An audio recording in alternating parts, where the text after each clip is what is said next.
अस्सलाम वालेकुम दोस्तों, ये आप देख रहे हैं कि दो कब्रें जो हैं इस वक्त रोड के ऊपर नज़र आ रही हैं आपको। ये इस साइड पे देखें, बिल्कुल मेन रोड है, हैवी ट्रैफिक गुजरती है यहाँ पे। अभी क्योंकि रात का वक्त है तो इस वक्त ट्रैफिक नहीं है इतनी ज़्यादा।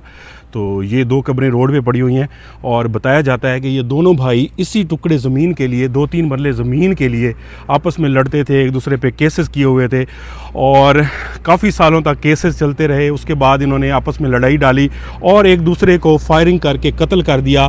और वालिद ने इबरत के तौर पर दोनों बेटों को, जिस ज़मीन के टुकड़े के लिए 3 से 4 मरले ज़मीन की थी, जिस ज़मीन के टुकड़े के लिए ये लड़े, आपस में एक दूसरे को मारा, तो उसी ज़मीन में इनको दफन कर दिया गया।